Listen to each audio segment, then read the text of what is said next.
Hey everyone, we are getting to the final tip number 10, and that is your photography.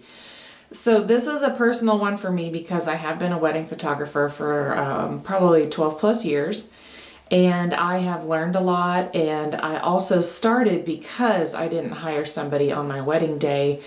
I learned as I went. I had wanted somebody to capture my entire day so I could relive it, the entire day, like getting ready, hanging out with family and stuff like that. And I just didn't know how to communicate it back then.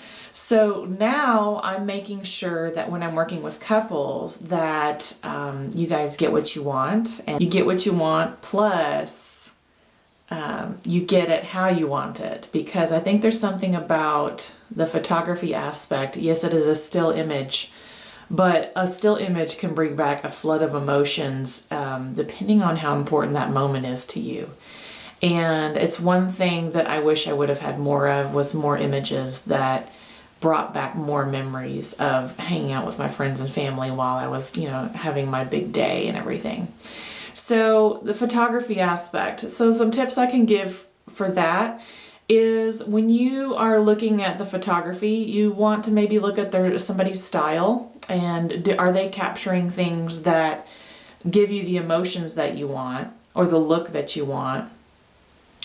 Is this photographer, local or out of state? You might have to think about, if you really love them, you might want to hire them from out of state. I've actually worked a lot of out of state weddings as well, and it's because they loved me and what I do. So there's nothing wrong with hiring somebody out of state. Just make sure that you connect with that person. Connecting with a photographer is very important because, you don't want to necessarily work with a stranger, but you do want to work with a professional that can really get you and what you're trying to say and listens to you.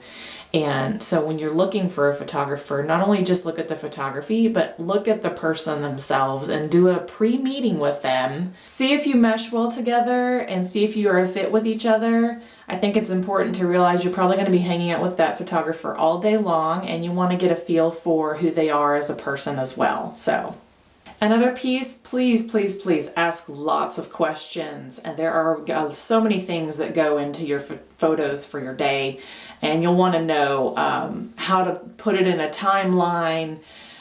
What kind of things do you get when you're done with your wedding package? Do you get the digitals? Do you get prints? Do you get products with that? There's so many different questions you need to ask your photographer before you make the commitment to it. But feel free to do an initial consultation. That way you don't have to have so many questions lingering that you don't know what you're doing and they, take advantage of you. So anyways, that's a few tips from me. If you have more questions, please feel free to message me. I will be happy to answer anything within my knowledge. And I'll talk to you soon. And I hope you enjoyed my 10 tips in 10 days.